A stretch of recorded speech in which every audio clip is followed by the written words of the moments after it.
Hi കൂട്ടുകാരെ, ശേലം ബ്ലൗസിലേക്ക് സ്വാഗതം. ഇന്ന് കോട്ടയം സ്റ്റൈൽ ഒരു മധുര പച്ചടി നോക്കാം.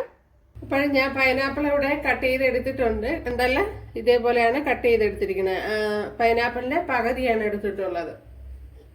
ഇത്ര ഇതുപോലെ എടുത്തിട്ടുണ്ട്, ഇത്ര അല്ലാതെ എടുത്തിട്ടുണ്ട്. ഇനി ഒരു ഏത്തപ്പഴം കൂടെ ഇതേപോലെ കട്ട് ചെയ്തെടുത്തിട്ടുണ്ട്. ഇവിടെ ഒരു ചട്ടി വെച്ച് എടുത്തിട്ടുണ്ട്. അതിലേക്ക് നമ്മുടെ ഏത്തപ്പഴം ചേർത്ത് കൊടുക്കുക. അതിനോടൊപ്പം തന്നെ പൈനാപ്പിൾ കൂടെ ചേർത്ത് കൊടുക്കാം. ഇനി ഇതിലേക്ക് ശകലം മഞ്ഞൾപ്പൊടി ചേർത്ത് കൊടുക്കുക. 1 ടീസ്പൂൺ കാശ്മീരി മുളക് പൊടിയാണ് ചേർത്ത് കൊടുക്കുന്നത്.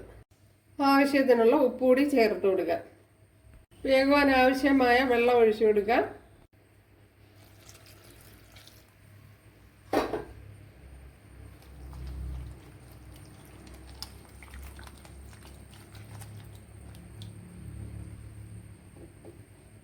ഇനി ഇതൊന്ന് അടച്ചു കൊടുക്കുക.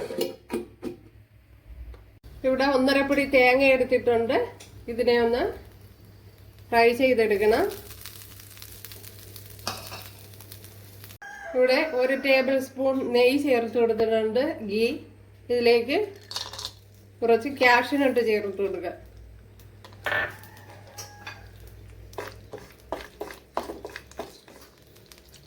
അപ്പോൾ ഇവിടെ ഫ്രൈ ആയിട്ടുണ്ട്.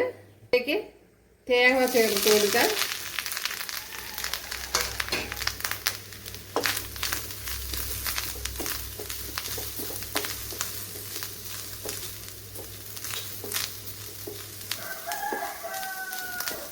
ഇതിനി ഒന്ന് ഫ്രൈ ചെയ്തെടുക്കണം. ഇവിടെ തേങ്ങ ഫ്രൈ ആയിട്ടുണ്ട്. ഇപ്പോൾ ഞാൻ തീ ഓഫ് ചെയ്ത് കൊടുത്തിട്ടുണ്ട്. ഉണ്ടല്ലോ,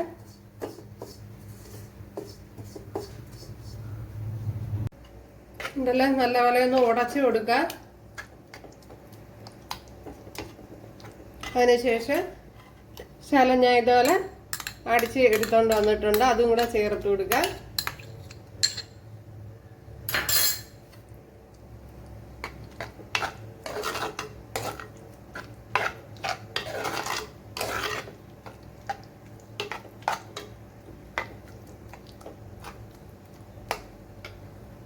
ഇനി ഇതിലേക്ക് 1.5 ടേബിൾ സ്പൂൺ ശർക്കര പാനി ചേർത്ത് കൊടുക്കാം.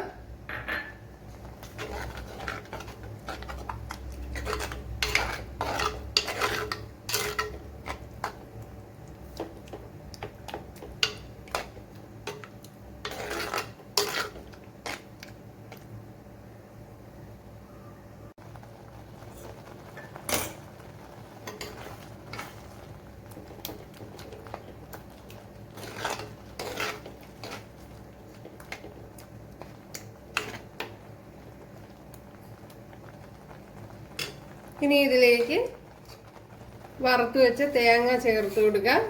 അപ്പോൾ ഇത് ചെയ്യുമ്പോൾ ശ്രദ്ധിക്കാനുള്ളത്, പിന്നെ ഇത്തിരി ലൂസായി പോകരുത്. അതുകൊണ്ട് വെള്ളമൊക്കെ നല്ലപോലെ ശ്രദ്ധിച്ച് വേണം ചേർത്ത് കൊടുക്കുക. ശർക്കര പാനി ഉണ്ടാക്കുമ്പോഴും അങ്ങനെ തന്നെ.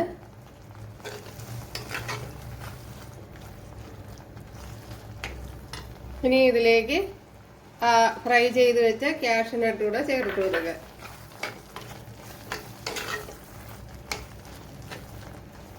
ഇനി നമുക്ക് തീ ഓഫ് ചെയ്ത് കൊടുക്കാം.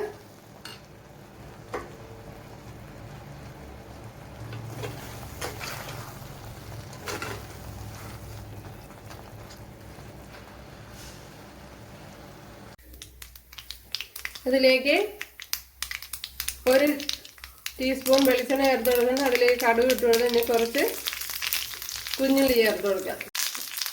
ഈ കറി ലീവ്സൊക്കെ കൂടെ ഒന്ന് വഴറ്റി എടുക്കണം. ഇതിലേക്ക് ചേർത്ത് കൊടുക്കുക.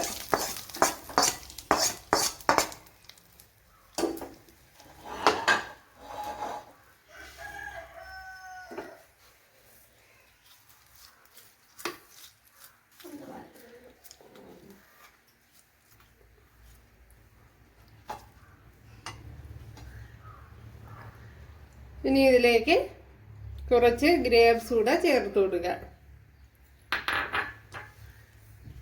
കണ്ടല്ലോ, നമ്മുടെ സദ്യ സ്പെഷ്യൽ മധുര പച്ചടി അപ്പോൾ ഗ്രേപ്സ് നല്ല തണുത്തതിന് ശേഷമേ ചേർത്ത് കൊടുക്കാവൂ, അല്ലെങ്കിൽ കുഴഞ്ഞു പോകും. അപ്പോഴെല്ലാവരും ചെയ്ത് നോക്കുക.